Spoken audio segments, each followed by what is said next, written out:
Martin and Nev. I've come up to Oxford to have a quick look around and see what Nev's doing. Nev, do you want to introduce yourself? Yeah, I'm Neville Porters from Native Biota. I'm working today in Oxfordshire in Wootton on a Sikh-owned farm that is destined to be a care farm for the community. Cool. We're going to have a quick walk around and see what it's like. Yeah. Cool. So this is Love Farm Oxford, and it is 3 acres of pasture that has been heavily compacted over the years with animal use. And then for the last few years it's been used intermittently as a faith space and as a community space. There is school ed here, home head. There is various community groups and they're all doing their own little bit. And then we're here to sort of look after the wider and the main sort of strategies behind the place, which will be permaculture, agroforestry, natural farming, all the stuff that we love. So yeah, it's had some nice infrastructure put on there. We've had some nice compost bays and a fairly hefty polytunnel, greenhouse, sorry, and then a couple of polytunnels and a shed. Got a yurt, which we're going to sort of change use of and try and bring some enterprise in. And then we've got a couple of land-based enterprises which will be around sort of biointensive, market garden style gardening. So what's the plan for year one? And So the plan for year one is to do all the usual stuff, slate tests, worm counts, all that sort of stuff, and just try and assess where we are. Some leaf tests, leaf sap analysis on the stuff that we have in the ground to see how that's performing, pH test, all of that sort of stuff, and then put in what we can to cover cropping and wildflower for the remainder of this season. While we essentially bring the community on board and get them engaged in sort of every part of it really, but that does require an understanding of what we're trying to achieve, which is no synthetic inputs, natural farming, low till methods or no till depending on what we can get away with and what the context asks for. But yeah, we've got a million ideas, as you always have at this stage. What will become reality we'll see as we move forward.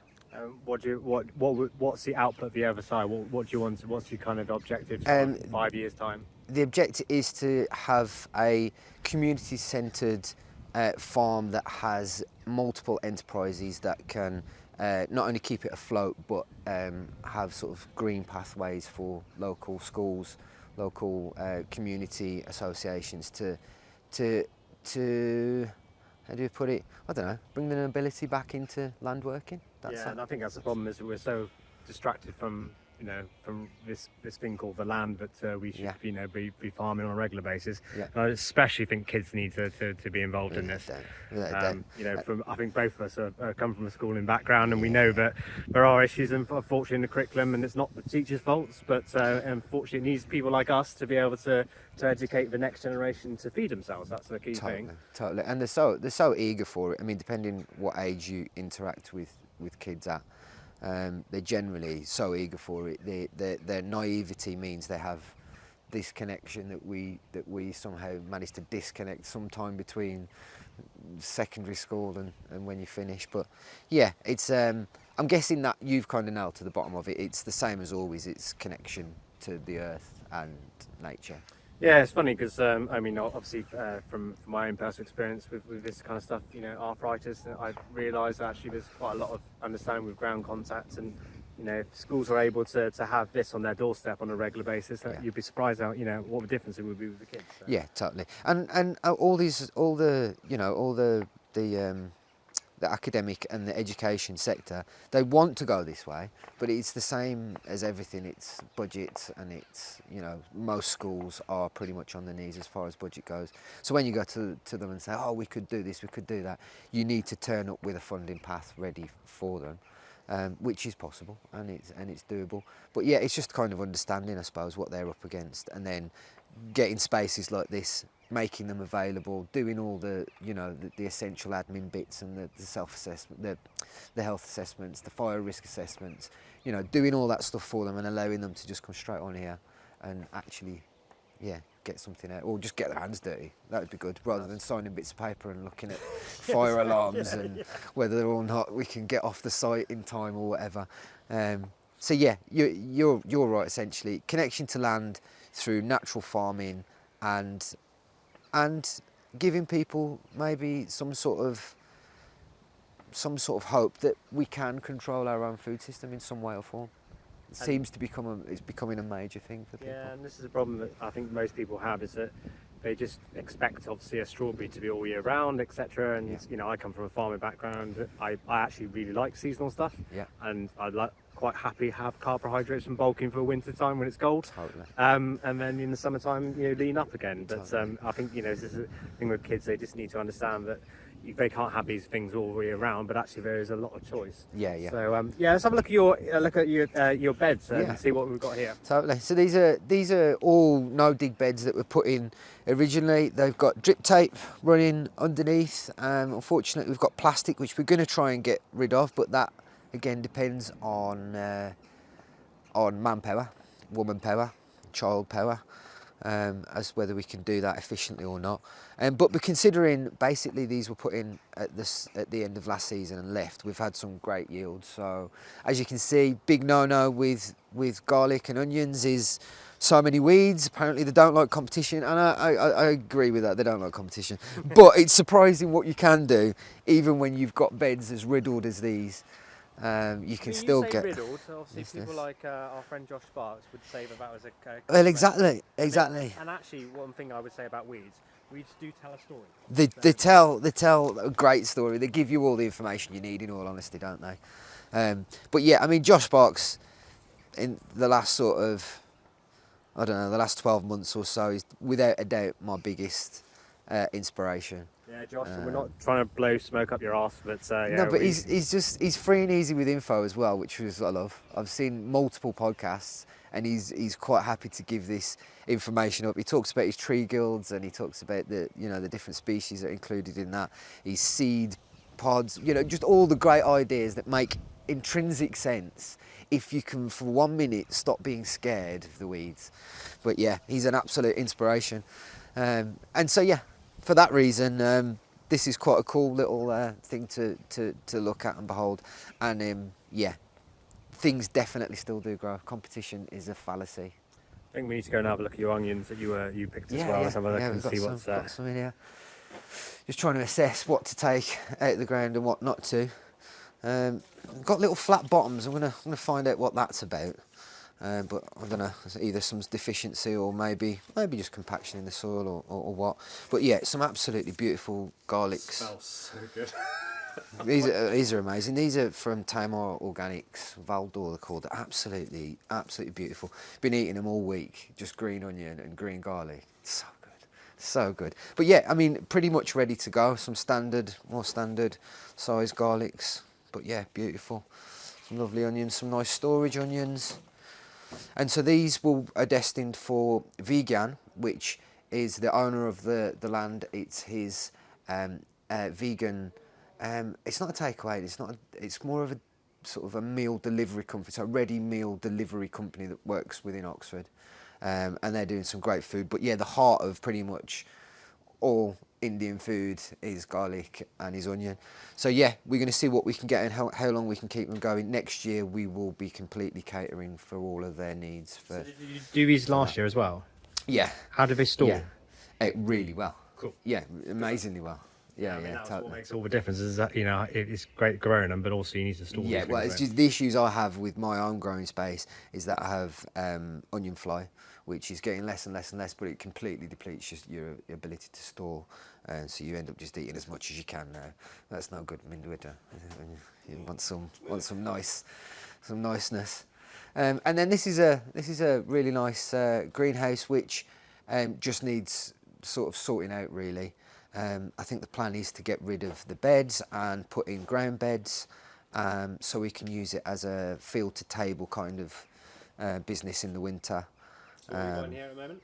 Yeah, we had pre-orders that went in, so this stuff turned up. We didn't realise it was turning up, and it just turned up. So we've had to bang some in. But yeah, chilies, peppers, aubergine, have all gone in. But I did some Brix testing on them, and we're not looking very well at all. No. Well, sometimes you need to start somewhere. That's the thing. So. You do, and that's the great thing about Brix is that you can sort of determine which way things are going to go. I'm finding it really valuable, more as a kind of a tool within the crop. So to sort of look at the crop early in the season and to take Brix readings there, and then to continually take them not only through the season but through the day to make sure the photosynthesis is happening as you'd want it to, at the right times of the day and in the right quantities. But yeah, I'm absolutely loving Brix, and I'm loving the information and the correlation between, you know, the sugar content and then the resilience of the plant and the taste of the plant.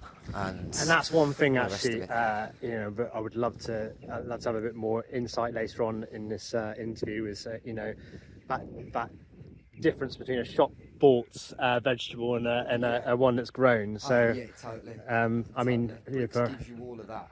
That's the thing, really isn't it? does. It's more to do with, you know, how that tastes. Yeah, totally. So yeah, we just left these on the beds to dry, and then it was a beautiful sunny day when we harvested them. Of course, it's rained continually ever since. So we're going to rack these up into the shed later on today, along with some of the garlic. They're never that hardy to be outside, to be honest. Welcome to the lab. Yes. Welcome to the lab. So for me, this is probably the most exciting bit, just because I've had a quick smell of some of these as well, and for me, this is quite a big area of growth and development and understanding for the future. Yeah. Bottling bits of nature and then sticking in places they need to be. Yeah. But yeah, I've come to you because you know I'm a generalist. So for me, sometimes when I'm talking to people, I'm like, you know, when we're talking about lactic acid bacteria or fungi, etc., I do get lost in a bit of conversation. So generally coming to you for a bit of education. And actually, one thing in Agriton that, you know, I've kind of realised over the last couple of years is that we can make these. Like, these can be done from everything that's around us. And I shared something on socials recently about a farmer literally taking some milk and some sugar cane, molasses, and making something that's very easy to then put as an inoculant back into the soil. So yeah, can we start from the beginning? Actually, let's start with why. Why are you so interested in this side? Why? Because, well, I was interested initially in natural farming and just ecological gardening, and I think the dream is obviously that you're using heritage and open pollinated varieties that naturally work within a system with no fertilizer and no fungicide and all the rest of it. But the actual fact is we're using species that are built and bred for a system that if you're into natural farming you're not using. So there's this instant, I put something in the ground and the slugs just eat it all. Yeah. And it's literally the first thing anybody who gets into gardening asks you, how do you deal with the slugs? How do you deal with the slugs? Now, when you look at plant health and the pyramid of plant health from the lowest to the highest, it's pretty much the first step is slugs stop eating your stuff. If you've got basic minerals within the plant, basic nutrients within the plant, and there's enough microbial diversity in the ground. So I'm going to stop you there. So you're telling me it's not all about NPK? No. Shocker! It's not all about NPK. And I remember when I first started with Agriton, and I was trying to learn the basics. I did what everyone does: go on YouTube and start learning from the ambassadors, etc. And one thing that it just came over time. You're gonna have this NPK for this growing this. You've got to have this NPK for this. And I was like, I'm sure there's more to this than that. Totally. And I think that it's the reductive way we looked at it after the Green Revolution and the sort of prescriptive way of farming. It seems simple, and when you go to natural farming, initially it can seem very complex. But complexity doesn't necessarily make something hard. No. You know, it can just be a sign of intelligence more than anything. But you've got to remember, when we grow up and the way that we're educated, not being too political about it, but we're sat in rows. Yes. We're then told something and then told to repeat it. Totally. and then you go out in the big wide world and it doesn't work like that anymore. So actually natural farming is quite a nice way of understanding that sometimes it won't go right, but you can learn from it. Yeah, totally. And I'm completely biased, but I think if kids worked in the field, they would be 10 times better educated. And it's crazy because with the schooling system as it is, it's very secular, yet we still don't get taught pre-sixth form or pre-college about politics. Yeah. We don't get taught about money. Yeah. It's kind of like, well... And do you know what? This is the thing, is that I think some people will be watching this and go, oh, it's all about IMOs and etc. and about natural farming, but actually both of us have come from an education or try to be part of that education system, and it just didn't work for us. Yeah, totally. And totally. we're now sticking our feet in the soil and actually gaining so much more wealth of knowledge. Yeah. Because being able to pick something and eat it, for me, is probably it's very primeval, but I know it's a wow for me. And this is where I want to promote you, because I think that, you know, a little bit of understanding with these things in simple terms, and then building from that is the future. Yeah. 100%. And for me, you know, it was a lot to do with I didn't like vegetables. And then when you learn a little bit of biology, you think, well, you know, everyone, oh, he's just picky and he doesn't like, you know, he doesn't like this and he doesn't like that, and oh, he's got a phobia about this, and it's like we're allowed to develop these phobias. It's kind of a cute little thing, and we're allowed to. Oh, he doesn't really like veg, and it's kind of becomes in some way acceptable that that's the child who doesn't like veg. And that is just insane. And I came to a point of realisation of that, of being an adult and not wanting to be like, well, it doesn't matter, I'm just going to still eat the crap and I'm not going to look at it. And I thought, why don't I like it? There must be a reason. There's a reason. And the reason is because most vegetables just taste like shit. And that's the problem. You know, there is an issue. And especially when you get into Brix metering. I initially got into Brix metering just because I was working with kids. And I wanted them to have some sort of metric that they could write on a piece of paper that they could take to the teacher to tick a box. To tick a box. But they really got it. And they were bringing carrots from home, and we're getting a reading of 3 and 4 on the Brix, and then they were getting what looked like a bit of a weird, wobbly, dirty carrot out of the ground, but it had a Brix level of 12, and it tasted like a 12, and the other one tasted like a 4. Like it tasted. They were like, yeah, this is like a 4 or a 5. They're all trying to be like the new. Yeah, this is a 4 or 5. Oh yeah, this is like a 30 though, sir. This is like a 40, and it's so easy to understand. That is so cool. Those levels. And I can't say, unfortunately, on camera as much as I'd love to, who I know is working on something like this. But, yes.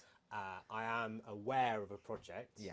of nutritional value Yes. and energy consumption, energy rating.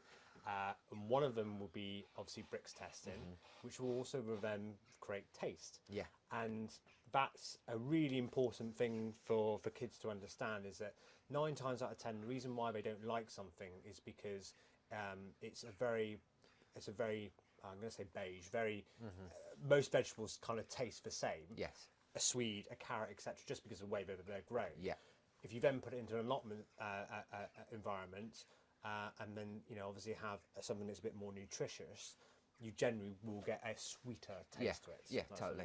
And it can be subtle, but when you do Brix testing, you've got a metric which, as modern humans, we like, which corresponds to what you taste and maybe amplifies that in some way or form. So, you know, I'm not saying it's the key to everything, but it's definitely interesting, the correlations you get. And I think we are getting to a place where maybe some of the companies that are working out nutrient density are going to get somewhere with big data the way it is, because I think that's kind of what it relies on. If you're going to have like a benchmark of nutrient density, it means putting a lot of info in from a lot of sites that have tested a lot of things before we can get meaningful data back out, doesn't it? But I think we're nearly there, and I think when it happens, it's going to be revolutionary for the food system, because people will be on TikTok going, buy these guys, these are a 12, don't buy these are a 4, and it will make producers completely change their game. It really heard will. this first here. It really will. So yeah, when it happens, I'm not sure, but when it happens, it will hopefully be. And I think for you know, areas like what you're doing, trying to do here, being able to sell a premium product, you know, I have my own opinions. This is not an Agrotone opinion. This is my own opinion of organic as a certification. Yeah. I feel that there's now too much politics involved in it. But I understand why they had to do what they had to do. Yeah. But moving forward, safety with stuff, Yeah. which is obviously what it comes down to. It is pretty much, E. coli, Salmonella, which are readily available in the soil. And then we'll talk about composting later on. Yeah. You know, the whole thing of PAS 100, etc., and you know, heating these things up, but also, you know, using IMOs, because I know some of these won't smell very nice. They don't all smell great. But you know, from my point of view, it's nice to be able to understand why you're using these things in that natural environment to then produce something that's safe to eat. Totally.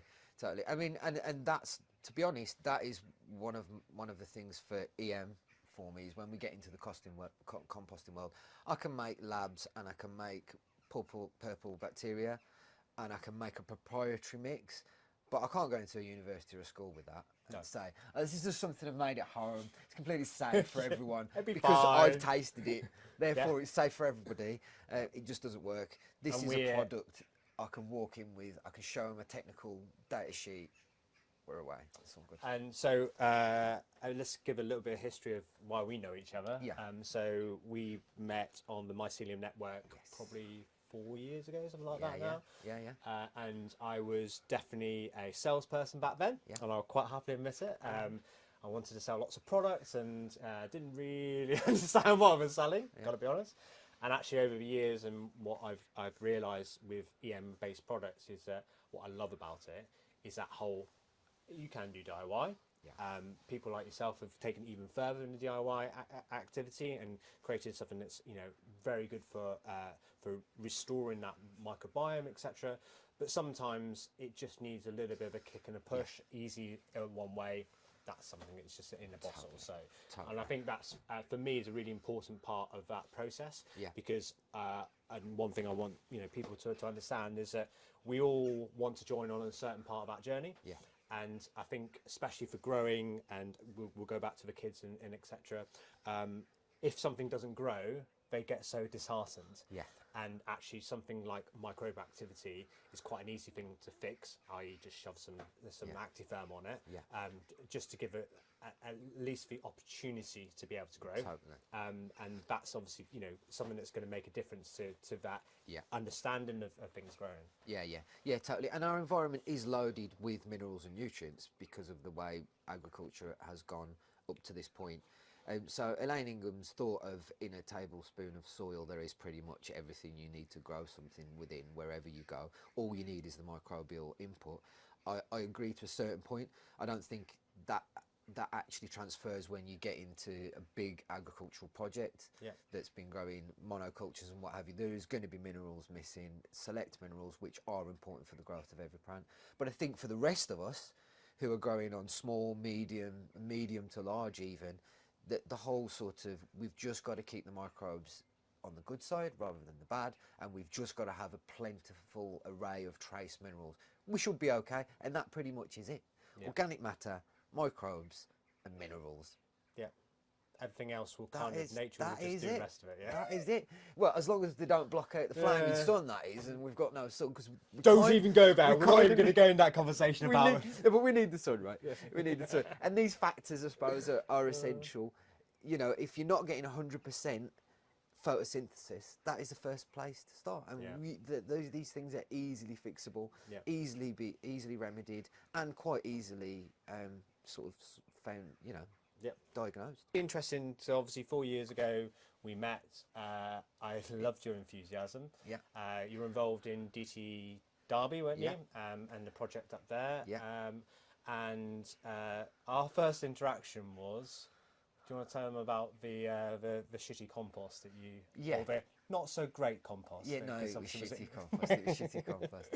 And with the with any sort of project that involves local authority, you win across an ally somewhere within the council, and then he introduces you to the top bods, and then the top bods say, this is amazing, this is what communities need, this is what communities want, this is what the future holds, this is where we're all going. And I came to see you, and that energy and that vibe, and I was like, yes, yeah. we've got something, it's going to happen, etc. And so the support from local authorities theoretically is amazing, generally. When it comes down to practicalities, things often change. Money becomes involved. The money men, the auditors, everybody has to have their say, and you end up with a bunch of shitty compost at the end. So we were promised compost, which was from the previous green waste scheme that they had going. That should have been a warning to me at that point, because this green scheme was a huge failure. They ended up with a site just full of rats and bad smells and all the rest of it. It got closed due to concerns, and just not the fact that it wasn't working. But in the meantime, the compost they were producing was licensed by a big compost company and bagged up as so. So we received 2 crate loads, 60 bags on each, which wasn't great. We would have liked it off the back of a truck, but you know. And it was bagged, basically, in bags. So plastic and plastic, yeah, and plastic on top. Been there obviously for some time. So it came in, and we were like, oh, I can see some issues before we even get through the plastic here. We got through the plastic, and it was exactly as we thought it was going to be. Stinky. Yeah, you know, signs of actinobacteria, really bad smell, high ammonia, nitrates, all coming out of it. And we were just stumped because we wanted to do the plant up with the community, and we'd built the beds, we'd filled the beds with our subsoil, and sort of we felt the minerals were all there, and that was great. We just needed to get this topping on, and we had no money at all. We'd been paying for licensing and insurance and all these things that as complete noobs we'd not dealt with to begin with. So we were just forced into a corner. It had to happen. It had to use, and I'd been using your product for a while, and it was largely for fermenting waste. I'd used it a little bit just as a spray, as a foliar spray, and seen some nice results from it, and that was as far as I'd gone with it. But I guessed that it couldn't make the situation worse. Was the point. We were in such a bad situation, we could only... I remember the phone call, like, yeah. Hi, this is Nev. Going to work? Yeah. Is this going to work? I was like, I mean, how shitty is it? I was quite deflated, to be honest, after like, that phone call, because you were kind of like, I'm not sure that's going to work, mate, but... Fuck it, let's try it. Give it a go. And yeah, so we mixed our molasses with our EM1. We added some minerals, we stuck it under a tarp, we did the best we could with sort of keeping it. At the time we were like, we've got to keep all the air out of it. Yep. We didn't manage to do that, and it didn't make And at that time I was, difference. because my understanding of the way the microbes worked, I didn't really understand the facultative anaerobic aerobic system. So same here. Yeah. I was without that bit of knowledge at the time. And then sort of these things happening makes you think, okay, and then you start hearing terminology and like, okay, it survives in both environments. Yeah, because funny enough, soil, when it rains, becomes anaerobic, and then when it doesn't rain, then it becomes aerobic. So it's the same. Anyway. And with depth, obviously, you're getting different levels of aerobic and anaerobic. So yeah, just did the do, got it in there. The smelled great initially because the M1 just smells great, and molasses smells great. So we're all watering it in, we cover it up, we're like, well, at least the smell's gone, so if things don't grow, at least it's not going to smell terrible. We gave it about 14 days, we took it off, and it smelled even better. It was just like we'd opened a bakery in the back of the garden, smelled amazing, everybody was really happy, whacked it on the beds, just didn't think about it again. But yeah, you've seen the pictures. Everything grew. The garden, everything did better than expected. Yeah. We had everything Not from... have asked for anything better. Yeah, from lettuce who don't really require much input to, you know, sweet corn and tomatoes, and we had a great season. So it definitely works. Yeah, and I think this is the thing, is that although we're going to talk about you know, DIY IMOs, which, you know, as a company, I generally would say, if you want to explore this, 100% this is the way you need to do it. Yeah. But it does take a little bit of understanding of what you need to do, and also you need to understand a bit more about the biome in respects to where you're growing, as well as just making an IMO, because it's that interaction between all the symbolosis of all the factors. Yeah. But one thing I would say with IMOs, which Actitherm, EM1 help to support but can't create, is biomes. Yes. So if you can create it in its own natural environment, then in theory, as long as the other inputs are there to feed the rest of it, it should cycle like a come in rainforest. itself. Yeah, it should come in itself. Yeah. And that is the thing with when you asked me like what gets me about this. Well, essentially, bar your field going underwater for 5 days or a really extreme dry out, microbes like this should be regenerative. Yeah. In the actual sense of you put them in and they should coexist together perpetually. Yeah, as long as, and this is the thing is that off camera we were discussing about some other areas I can't talk about because I've been it's obviously it's just the way that they do stuff and it's not their fault. Yeah, that's all. Yeah, and I see a lot of allotments that just they ask for it to be their soil all the time. Totally. And then they then run around with a bit of Roundup just to help it even more. And then someone then goes into the allotment, tries to grow something, and nothing grows. Yeah. God, well, it's not surprising, is it really? It's really not surprising. But the problem is then that education and that understanding that allotment plot, because it's really hard, as you know, to get allotment plots. Yeah. It gets neglected. Doesn't get used, brambles take over, the end is near enough, and then at some point someone just gives up and then someone has to do it. And that's the thing is I really hope, and I do, I'm going to name drop Roots allotments, who I feel are by far probably the best commercial enterprise that I've seen, and Alex at Generation Soil, who I'm now working with, and had the pleasure of having some understanding of it. I feel that they really understand that microbiome, and that's where these IMOs will take into place, because they may not have to make them, but if they've got the agroforestry there, they've got the the understanding of that symbolis with all the other bits and contributing factors. Then things will grow, and that will encourage people to grow. Yes, totally. And you're right. It's all about education. It's not about people growing. It's not about sort of the I really need or want to do this. It's just about it happening. It's about you getting results, and it's about it being worth the very precious small time that you have that is not taken up doing the things you don't want to do. And it's getting those balances right. And I think people like Roots, they're doing that. They're introducing people to this arena in a way that has some structure to it. And that's the thing, is that I'm probably on.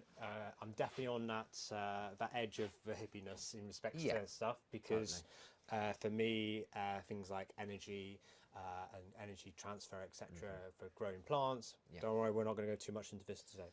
But I for me, that's quite an important part of that. It is. It is, and I think it should be for everybody. I think that the science is great, and the constant inquiry of science is great, and it constantly assures us we're doing the right thing, which is great, or it does at the minute. It doesn't always, but it is at the minute. But I think it's about doing the simple things that give you rewards. Yeah, totally.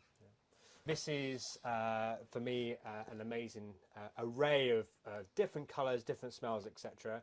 But for people that don't know anything about IMOs, can you just give me a real basic, what is an IMO, why do I need it in my garden or horticulture? Cool. IMOs are indigenous microorganisms that we take from areas that have great growing environments like woods, and bring them to areas that traditionally have bad growing environments like pasture. So all the attributes I want from the forest, the fact that it looks after itself, the fact that it's resilient through droughts, the fact that it's super productive with their inputs, I want that, and on a basic level I can get that by putting some rice in the forest, allowing that to collect the microbes, bringing that back, and essentially spreading that on my garden. So, sorry, I know it sounded really simple when you said it to me, Yeah. but I'm just confirming. Yeah. Shop bought rice? Any rice that you have to Okay. hand. Yeah. Any rice. You can get into the particulars about it. Yeah. You can use brown rice, you can use organic rice. Yeah. The ethos of both permaculture and Korean natural farming is you use what you have to hand. Yeah, cool. So the rice doesn't need to be soaked or anything like that? It does. It's Yep. part cooked. Yep. So halfway, al dente, Al dente. still hard, Yeah. but has moisture. You want Okay. moisture because you want to attract the microbes. You don't want it fully cooked because then the air can't penetrate all the way through. So a bit of hardness keeps the grains at an equal distance, so it can be fully colonized. And what does that make? And that makes basically rice with fuzz on Yeah. and colours in. Okay. So generally speaking, I've never had an IMO collection that is all white. You can see them. You can see guys in Hawaii and beautifully Is that more to do with biodiverse humidity place. though, isn't there? It's a lot to do with humidity, but it is a lot to do with biodiversity. Okay. It's a lot to do with cleanliness of your environment. Yeah. Being in Birmingham and collecting around there, I'm trapped in a corridor between M5 and M6. I can imagine the pollution levels are higher than most places. Yeah. So generally speaking, I'll have reds turn up, I'll have greens turn up, I'll have blacks turn up. You don't want to collect them as a rule. Yeah. Now, when I say as a rule, as in because nobody's sit and done a DNA a test on all of these, so we don't know that for certain. But the masters from old tell us these are not great, and we know from labs, we know from EM1, that will put out is a clean white, either bacterial filament or mycelium thread, one of the two. We just use a box with lots of holes in it, it collects the microbes, we bring them back here, and then what we do in the first case is we mix it with the same weight of rice with sugar. Okay. And so this process is essentially putting to sleep the microbes so we can use them when we want to. There is going to be loss of microbes at that point. Whenever you add anything to microbes, you're essentially selecting for a microbe that likes that environment. Okay. And therefore losing other microbes that don't like that environment. So I'm reading here IMO 2. Is that just IMO 2 is recognition of what it is? IMO 1 is rice. Yep. From the forest. IMO 2 is when you freeze it with your sugar and stop all activity. That process of activity. Yeah, totally. So this is, can I say activated? Is that? No, this is the opposite to activated. This is literally cryo-freeze. Yeah. So the same as we do with sugar with sauerkraut or salt with sugar with sauerkraut or kimchi. Yep. It's the point where we pull all the moisture out of what we've got and we put all the microbes to sleep via a full digestion, essentially. So they eat as much sugar as they can. So literally full. They become oversaturated, and what happens to us when we become oversaturated and full of food, we'll go to sleep. And that's what they use as a sort of a way to sort of symbolise what's happening here. So again, essentially, just looks like sugar and rice. You'll see some people's collections and they will have the red colours in there, the black colours in there. Unfortunately, that is not what we want. We just want it to look like a homogenised goop, basically. Yeah. And so this is kind of the point where we lose all the science guys. Yep. Because they're like, well, we just don't really know what's going on here, do we? After this point, anything could be happening.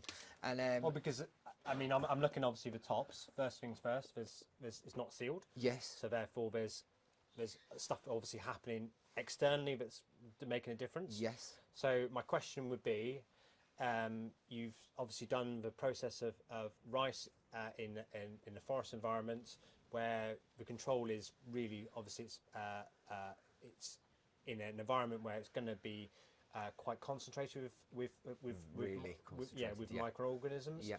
You're then going to possibly take it to a shed or somewhere like that. Yeah.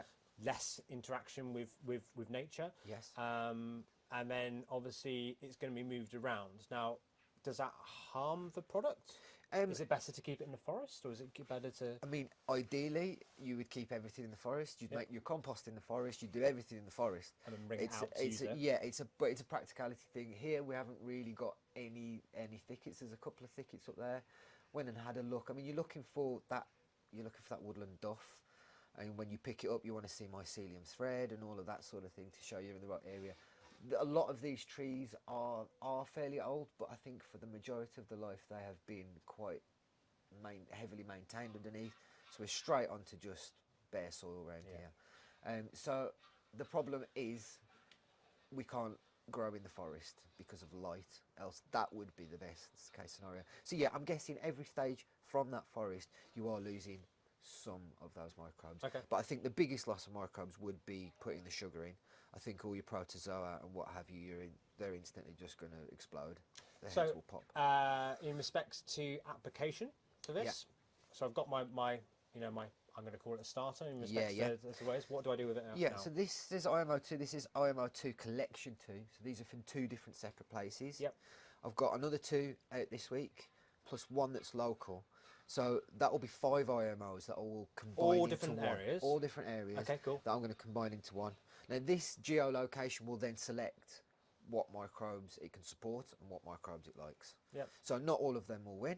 Yeah. And that's fine, but we're all about bringing in diversity, and that's why I always include a bit of EM1.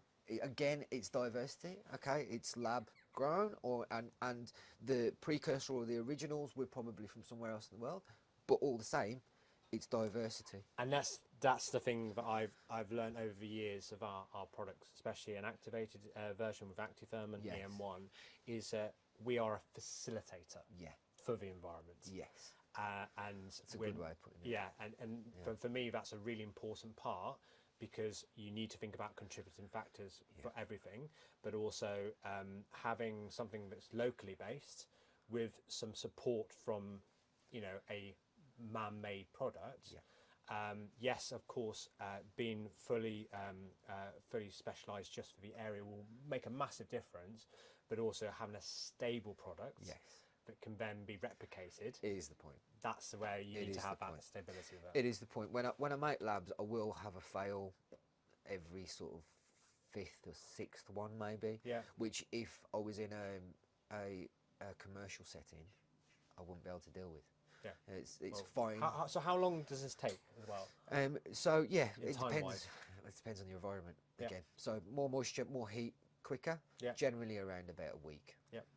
So I check it at 3 days, have a little look. I mean, check it again. you look at 5 that days. from a commercial point of view, and then you've got a spout of disease that comes in your polytunnel, etc., and you need to do something with it, and you want to do it naturally. There and then. Yeah. And this is where I know I come in. Totally. And I'm totally do it yourself, as natural as possible, but you'll always find an EM1 in my case wherever I go, because it's just that fail safe. I didn't even promote it. I came in, I was like, there's an EM1 in there. Yeah, there's already one in there. There's already one in there. Cool. We've done IMO. So yeah, that's IMO 1, IMO 2. And IMO 2, IMO 3, 4 and 5. 5 and 4 is maybe more getting them into the garden and their final where they go. So they're called IMO and numbered, but it's more the situation, it's more how you use them than proximity than of where your product. The proximity of where you're collecting. Totally. So from this point, I'll add a spot of those plus pretty much all of my other amendments to a protein source. So bran, which we know about, from the Bokashi, or another sort of protein seed or bean. And I'm building my box at home. It's on wheels. It's going to sit right here in the middle, just a seeder box. And I'll be making IMO in that. And so that is when we get to the compost stage, essentially. That will heat up, as composts do. It'll get hot. I'll pamper it through its stages. When I can stay here the night, I'll do it overnight and through into the next day. And then that IMO will pretty much last us for the foreseeable, for definitely the season, and hopefully into sort of the first quarter of the next season, where we can get time to make more IMO. So obviously, when I was looking at the size of it, it's not much. No. So none of it is. Can we explain to everyone, because in real simple terms, I mean, I have my way of doing, saying about microbial activity. It'd be interesting to see your take on it, because that I know will go a long way. Yeah, totally. Like, it won't just be used in this site. That will be used in all the sites. So to make it go further, what do you do to it? So everything is, and I hate saying this because homeopathy doesn't have the best image. Right, so homeopathy in the UK doesn't have. There we go. Right, so that's if you go to the Netherlands, hi to my Netherlands friends, they go to a homeopathic first before they go to a doctor. Yes. I'm just saying, Of and they're course. quite healthy people. Just saying. And generally, your homeopathist will also be a nutritionist. Yeah. And nutrition and What are we talking about? It's not just one thing. no, It's no, a lot no. of It's considered amazing. factors. And we do have what we call in this country general practitioners, and it's your GP. And you think, as they don't have a speciality in any specific area, the first thing that they probably know about would be nutrition. But yeah, you can't get them to talk about Makes me nutrition. laugh because I'm proud to be a generalist. Like Yeah, for me, that's Same. my that for me. Rise of the generalists. I obviously specialise in bokashi. I'm very happy to that's my little baby, and I love to expand that knowledge.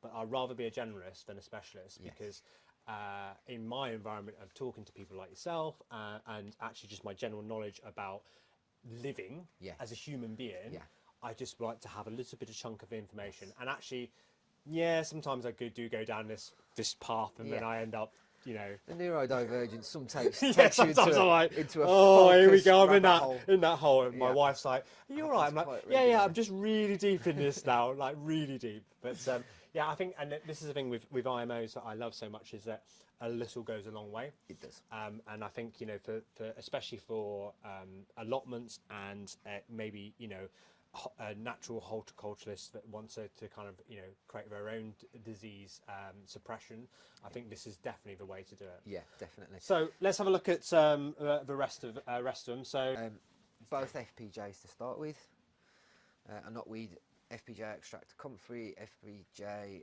a water-soluble calcium, which is vinegar and eggs, and then a water-soluble calcium and phosphorus, which is cow bone. So so if we start from one side to another, and so I understand what it is. Cool.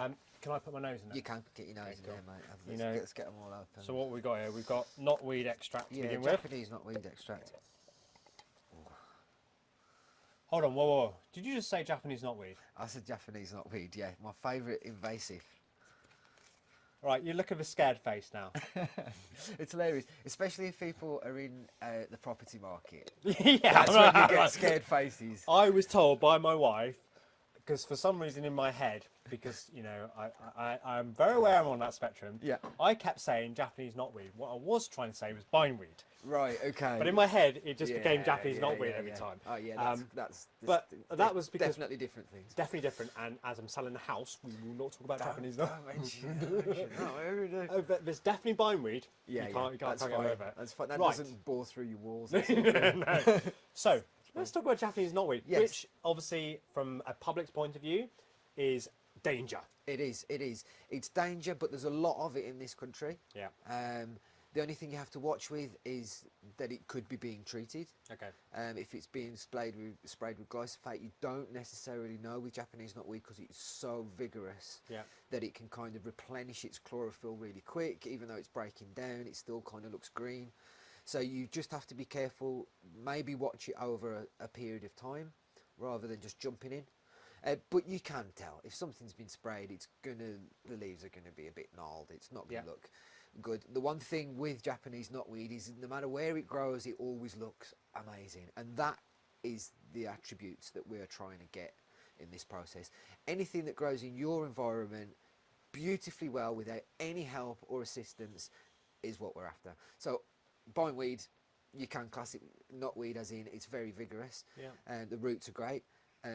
All the usuals, nettles, whatever grows amazingly are great for an extraction process. Okay, so again, for layman's terms, people that don't know about IMOs, the thought process in my head is, this is a weed, I want to get rid of it. Yeah. And this is probably all we're talking about here. Yeah. And now you're saying to me, actually, what we can do is we can create something from it and then utilise it on plants I'm trying to grow. Without a doubt. Why? How does that work? Because weeds are bad. Yeah. And I want to grow some veg. I know. So Well, I've been a no digger for a good few years, and the last couple of years I've pretty much eradicated my weeds. I didn't actually realise how much I used my weeds, and so I've had to go and forage weeds rather than being able to just use them off my plot. which is slightly disappointing. But I do have a nice little patch of nettles that have come away and I've managed to cultivate and keep going, so they're looking good at the minute. But yeah, the point is, again, with permaculture, you use what you have to hand. Okay. And because it smells delicious. I really delicious. This comfrey one actually smells like it's possibly, I possibly didn't put enough sugar in. And can you smell? It smells like you should be having a beer. It smells like you should just get it down. Yeah, it smells like, oh, that'd be all right. So maybe just didn't saturate it enough. And the microbes are still doing the do, and as a result, creating alcohols. Okay, so what I can smell in in there is fermentation in respects to it smells. No, it doesn't smell as nice as that. It doesn't smell as good as that one.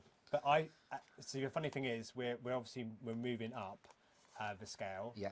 And I have also experienced IMOs, which I'm going to say pungent is probably the nice way of doing it. Fish. Yes. Yeah, totally. Yeah, fish guts, etc. Totally. Yeah. I think the thing is, smell is quite a key thing to get an understanding of people kind of buying with this sweet equals. Yeah. Something that's going to be good for my plant. So yeah, totally.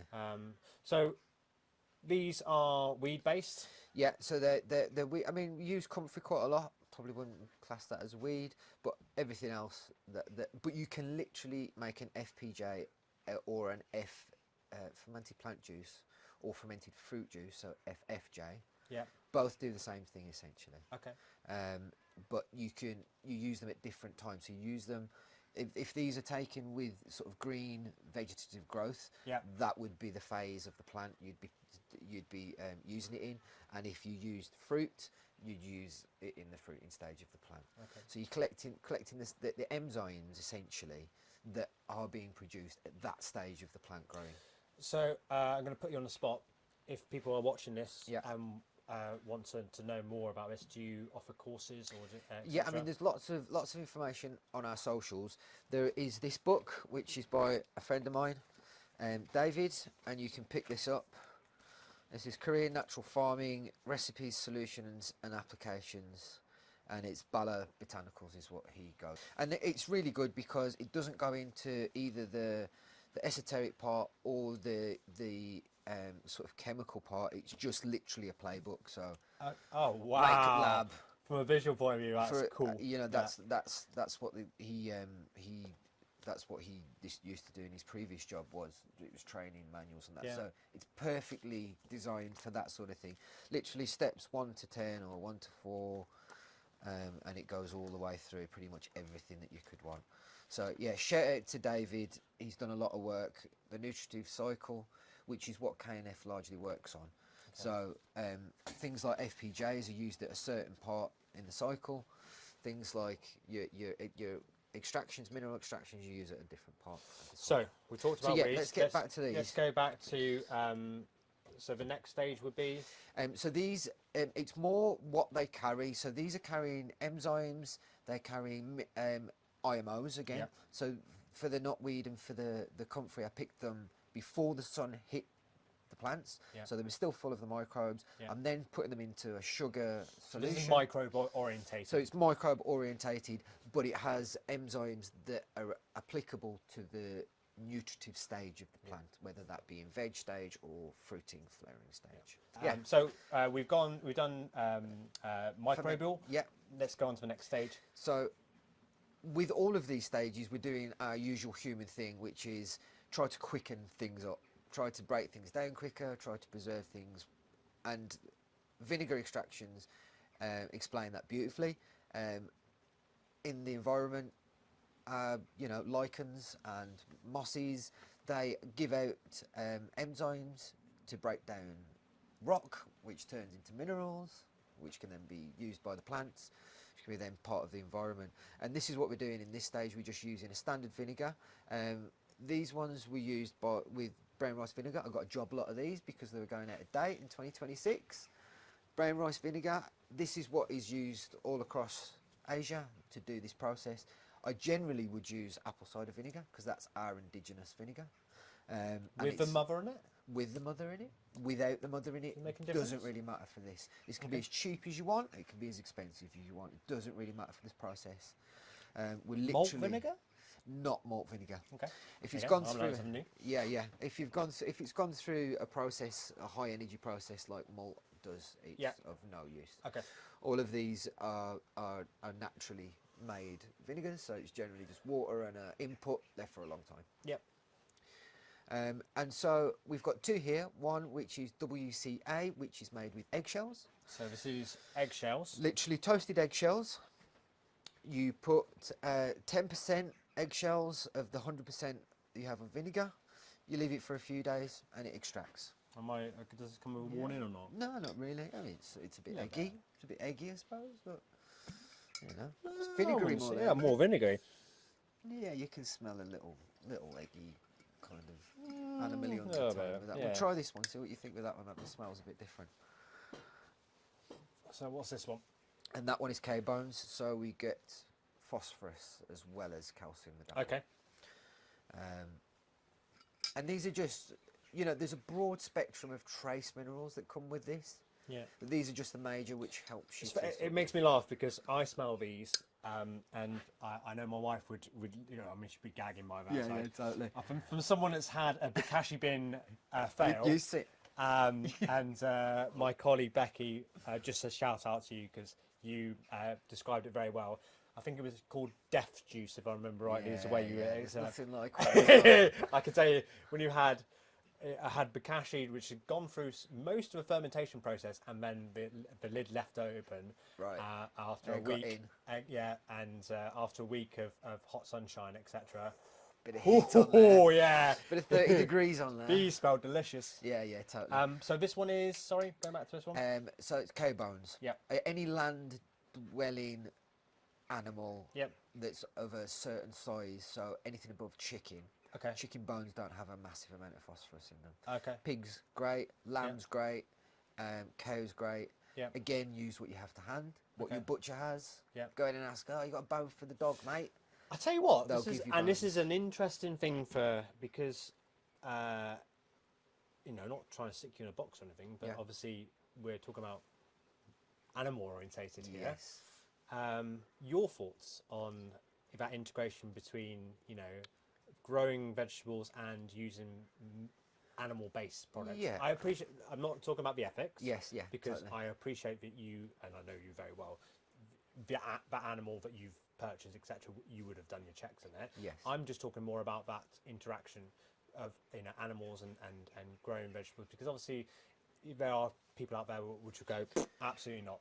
Totally. I think that livestock is essential to a system that wants to be either circular or sustainable. Okay, that's Anything a nice way to outside look at of that, it is what it is. Yeah. We can have systems that are veganic, that's fine. We can have systems that are, you know, full of absolutely terrible death, and they all work to a certain degree. Well, from someone that obviously deals with farmyard manure, with Bokashi and etc., you know, the best nitrogen is shit. Yeah. And the reason shit's great nitrogen is because it's a food source Gone through a process, isn't it? packed with a microbial source, off together, Yeah. like a little crew with his lunchbox. What more can you ask for? Yeah, and it's just interesting because when I think for people that are watching this, especially with IMOs, and are interested in this as a subject, it does sound very hippie. Yeah. And it's interesting to see, and I'm not going to say it's even a modern take on it, it's just about understanding, about circular understanding of animals will eat grass, that obviously will produce a process and then output something else, which will help with that circle system. So. Definitely. And you know, there's a lot of sort of fear around human manure. Yeah. And it's totally warrant, purely because our diets and our food system has got so That's messed up. nothing to do with poo. It's not to do with the fact that humans are dirty or our poo's terrible.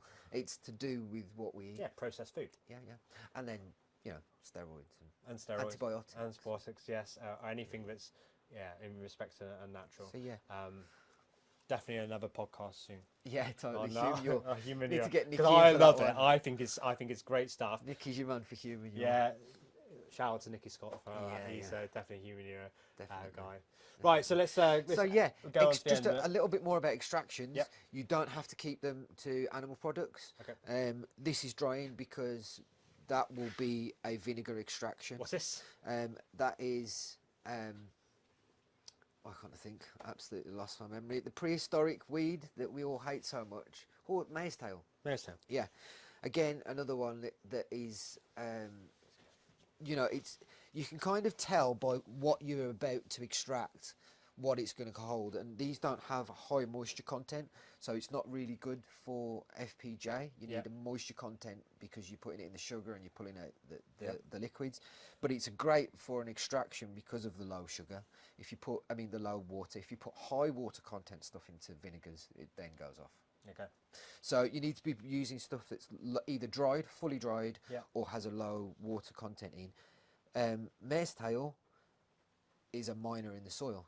Yeah. So it's going straight for the minerals. Yeah. And then you can see by the cell wall thickness that it's obviously got a lot of silica, calcium, magnesium, all of the things that creates thick cell walls. So instantly, I don't have to do a test on it to find out what it holds. I know it's going to be a great extraction. Yeah. On that point of tests that things have been done on, Nigel Palmer. You know Nigel Palmer? No. American guy. Name. Nigel Palmer, check him out. He's done a lot of analysis on different. In description. I'll put all the links in description. That would be awesome. He's an absolutely awesome guy. But he's literally done the analysis for a lot of these amendments. Okay. So we have literal breakdown of what phosphorus, and he takes it to the nth degree. So selenium, you know, chlorine, all these things that we wouldn't normally look at when we're looking at plant nutrition are included here because we're finding out, there was a Nature study published 2 months ago that we're finding out there's more like 50 nutrients and minerals that are dealing with plant growth rather than you have to send me that study. that Again, we use. it'll be a link in description. So and that's only going to get bigger, right, as we understand more about plant growth. We're going to realise that all the minerals...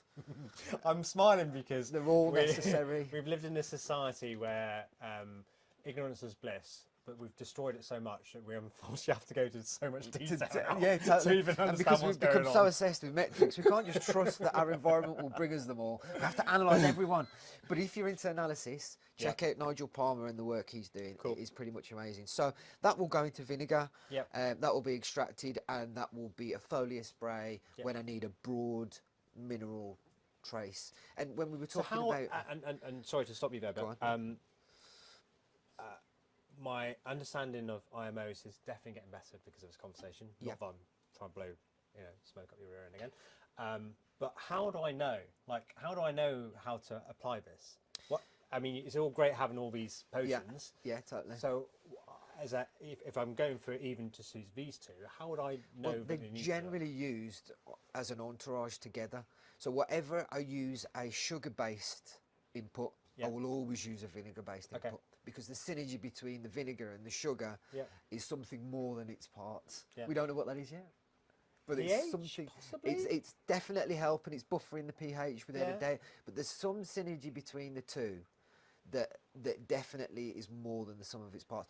pH is really important. We're understanding even more. It's been something we've understood quite well, but we're understanding more about pH, and we're understanding more about how a lot to do with how things like pH, like testing, all the testing we do, but pH testing.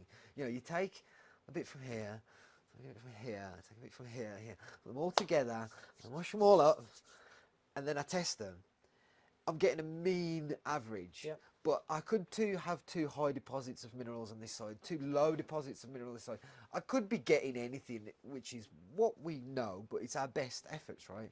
And that's the same with all testing, pretty much. You know, unfortunately, with the Living Soil Web guys, I love what they've brought to the game. I love how we can get some permanence out of them, but counting numbers of nematodes, when nematodes and bacteria are as, how can we say, as fluid in the world as they are, is such a hard thing to do. I'm not knocking testing. We need to find out where we are. But my point is, these things are very, it's all part of the oneness, right? Yeah. We are one, we cycle. How do we And know? I know I'm not sure. I know at some point, because Not sure. one of the parts of this will be the composting, and we'll talk about some other courses, etc. And Yes. I would love to have your input onto it. Yeah. But I think this is the thing: is that when you want to achieve that understanding of the broader general picture, Yeah. having tools Yeah. to be able to do stuff. Yeah. Actually, and this is what I was trying to get out of you, was more to do with, you're telling me really you could do this all the time and it wouldn't have a negative effect, would it? No, definitely not. And that's the key thing. And I think for people that are watching this and looking to think, oh, I'd like to have a go with this, what we're saying is that doing a little bit of all this will not destroy what you're trying to achieve. It definitely It will definitely enhance. Obviously, there are lots of other contributing factors to growing. There are. You know, things that, like we're now in here and it's peeing it down outside. Yeah. Factors we can't control. Yes. But at least we'll give nature the tools to be able to do something with it. Yes. And I think that's the key thing, isn't it, with this? Totally. So getting back to your point with what do I use and how do I know what to use, I generally use a bit of everything. So if I'm using an FPJ, I'd be putting in a vinegar extract as well. Yep. And then these sort of things, I'm trying to think how to explain it. They're broad in what they do. You can be specific. So if you're into how the plant grows and you can identify, certain problems, they kind of boil down to basics. Are we talking monocrops here? No. I mean, no. Yes and no. This Yeah. is successfully used in monocrop systems. Okay. It's more the Jadam system. Yeah. But even that is still quite small scale. Yeah. When you're looking at larger scale. There's a dairy in Ireland, KLF Dairy on Instagram. He's great, and he's working on large levels. Yeah. He's working with all his silage, and he's spraying the ground with IMOs, and he's getting 100% photosynthesis, beautiful grass, therefore beautiful cows. So it can be used on all. I would say on a smaller one, it's just probably easier purely because of the time you have, the resources you have in comparison to what a farmer has. Yeah. I think we'll see change. I think this will be simplified, and we'll see, most probably to do with guys like yourself, we'll see microbes being used on a larger scale. Yeah, and we're, as a company, we are part of the solution. Mm-hmm. We are not the solution. Yeah. And for us, that's a really important thing to take about, anyone that's looking at any of our products. We do a fermented herb extract ourselves, Yeah. which is, a blend of microorganisms and,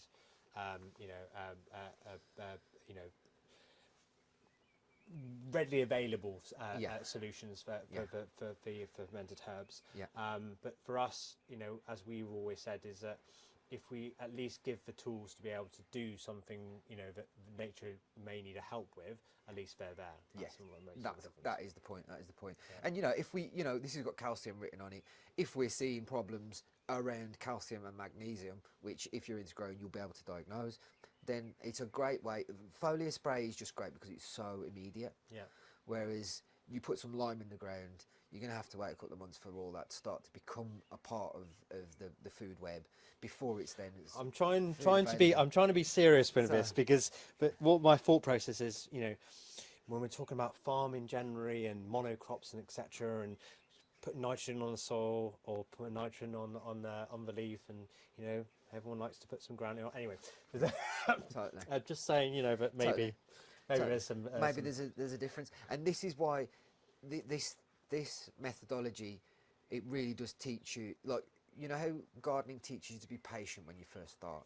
You first start gardening, you want everything to grow, you can't wait, you can't believe that you're going to have to wait 2 years for that. That's a long time, and blah blah blah. But it teaches you the patience, and you become at one with it. And then this is teaching you that less is better. Yeah. And there's that. So it is a big shift. It's really hard to, because you just think, oh, a little bit more does you good, right? Yeah. But a little bit more vinegar doesn't do you good, essentially, or doesn't do your plants good anyway. And there's such small amounts. But when you see the results, you're like, more is less, more is less. I've got to get this mantra into my head that more is less. Yeah. And so there are other microbial products out there in the marketplace. Yeah. And there are a lot of stakeholders out there. So to tell you a little bit about us as a company, we have our own research and development lab. It's a 1.5 million euro setup. It's way out of my understanding half the time. Jan, who is kind of piloting all that. We are also looking at single strain stuff. Yeah. Watch this space. New products coming out soon. Because actually blends are great, but sometimes you have to be specialists on certain kinds of crops. You do. But what makes me laugh is that some of the companies I listen to and the amount that they have to put on, I laugh at. Yeah. Because you know, we were talking about, you know, microbial activity and obviously how many microbes are in a small amount. Yeah. As long as you give them the resources, they'll continue to expand and do what they need to do. So, you know, we say 2 litres of Actiferm per 1 tonne of organic matter for Bokashi. Yeah. I mean, you know, 1 tonne is a lot of organic matter. Yes. But then I'm hearing other companies saying, no, you need 20 litres. And I'm going, well, that's great. I mean, obviously, I could probably tell you 20 litres as well. Yeah. Awesome to know 20 litres. But actually, in respects to nature and how it works, you won't get that kind of concentration. So just a warning for everyone out there, start with a little bit. Yeah. Just do a little bit to begin with, agree. and then Definitely grow agree with up instead of going, I'm going to just flood it with a load of stuff, especially when it comes to IMOs. Like, if anything, do less. Yeah. Matt Powers spoke about sort of the microbial world, and he was addressing this point, and he was saying more is bad because you've just got more players in the same space. And it's like a city. If you flood it with another 300,000 people in one day, you're going to have inherent issues. People are not going to know where they're staying. Yeah. They're not going to know where they should be, where they can go, where they can't go. There's all this confusion. So it's viewing inputs like living things, isn't it? And I mean, this is the thing, is that microbes are living items. You have to view them as that. Yeah, and also it's like us, you know, if we help each other and grow together and set up places like this to be able to grow and you know, get more understanding with things, we'll learn better and we'll be educated. But the same with microbes, you know, the microbes are there to help and support us, although we don't really think about it, you know. And to learn with us. That's the cool thing about microbes, is they adapt to environments, they adapt to conditions. They're really cool. The whole thing that's floating my boat at the minute is quorum sensing, which is, well, a quorum is a group of people, right? Okay, yeah. And when you reach a consensus, then you all do something. Yes, okay, that makes now sense, yes. Quorum sensing within the soil it can be as crazy as pathogens can turn into non-pathogens, and non-pathogens can turn into pathogens. So the whole thing about dominance in respects to microbes. Literally, the whole of the rhizosphere can change. I mean, that sounds familiar from a product. It does. And therefore, products like this are great, like your FPJ, if you're just going to tip it to the right side. And so, it's definitely important. When you're asking me about how I would use them, and we got to calcium, this last one, it's not a last one, there should be another one. It's not here. I must have left it at home. FFA. Your friend, fishy amino acids. Yeah. It is, but fish fertilizer is probably one of the most expensive fertilizers you can buy off the shelf. For obvious reasons. For obvious reasons. And it takes a while to make. That one isn't here, but it's a great one. Vegetative stage, vegetative growth, high in nitrogen, great for keeping cells going. You know, all of that sort of stuff. Absolutely brilliant. And then there's OHN, have a smell of that one, which is Oriental Herbal Nutrient. And this is quite complicated. I haven't made this. Generally, you'll get someone else to make it. Oh, wow. It smells amazing. It tastes amazing. It smells amazing. You could literally use it in your cooking. I'm gonna. That smells like Chinese. Yeah, totally. And it's you know. What's in it? All sorts. Cloves, maybe cloves. All sorts. You smell cloves? I'm trying to think what else is in it. God, it's spicy. Maybe it's a cloves I can smell. Yeah, totally. There's everything. There's all that sorts. Delicious. And it's the same sort of theory as when you do a fire cider. So you get cider, you put in ginger, you put in onion, you put garlic, you put chili, you put cloves, you put all of these herbs and strong vegetables in. But this is a tincture, so it's alcohol based, and it's been reduced down. Yeah, it's a hard one to make. I would probably just buy it off the shelf. It's available from lots of vendors. Cool. And that's kind of the that's the basics, let's say. Yeah. And when you're asking me how I'm using them, this is currently how I'm using them. This is the plant health pyramid, which is fairly new, and I don't know if you've had a look at it or heard about it. For people, link in the description. This is a PDF. You'll get this from Advanced Eco Agriculture, John Kemp's work. Basically 4 levels of plant health. First being photosynthesis. If you can't reach 100% photosynthesis, then you can't get to the next stage. Photosynthesis is sugar, which creates carbohydrates. Long chain, complex carbohydrates. They reckon even the quality in the carbohydrates affects how the plant grows. We'll put a little link in. We'll put a link in. Yep. So that's the first one. Your second one is protein synthesis, when it changes carbohydrates to proteins. Yep. The next one is lipid synthesis, which is oils. And the last one is increased phytonutrient synthesis, which basically, if you can reach level 4, it's complete immunity to all fungal disease, all pests. And this is done with? And this is done with this system. Okay. Yeah, because it's pretty simple, to be honest. You know, there are big companies out there now worried about this whole thing. There are, and to be honest, John Kemp's work. If you're in, you know, look at what he has. Listen to a few podcasts. You will not regret it. The man is from another planet. The way he thinks and the way he models and the way he does things. But on this PDF that he's got on his website, there's pretty much exact instructions of the minerals you need to reach each stage. Okay. So back to what we said, as long as you've got organic matter, tick. Yep. You've got microbes, yep. tick. If you've got the correct mineral profile, yep. you will reach each of these stages. And it kind of all makes sense as you go through. The last one being flavonoids and terpenoids, your smells, your tastes. All of what a plant makes are actually to protect itself. I mean, we like them. We like coffee because we like the taste of it. The coffee plant produces that acidity and all of that because it's trying to protect itself from beasties. So honestly, this is pretty revolutionary for me. That, for me, from a simplicity point of view, this makes sense. Well, that's where I am. On your level, I'm not up there, and I can't talk about, you know, the whole scientific in and out of how a plant does what it does. But yeah, it's basically. I'll send you this. Cool. I'll send you this. You can put it in the notes. So, I mean, we've obviously been through a lot today. Yeah, there is a lot. Sorry, but it's not a lot. It's just microbes, organic matter, and minerals. However you want to do that. That's it. That's it. Yeah. That's it. For people that want to learn more about IMOs, do you do courses at all? I don't at the minute. No. But feel free to get in touch with me, and I don't do courses as in. I won't take money off you, but I won't be able to help myself. I will help you. Honestly, this is why we keep in contact. Send me an email. I'll bring him and go, Get on I don't understand this. I'm quite happy to answer your questions.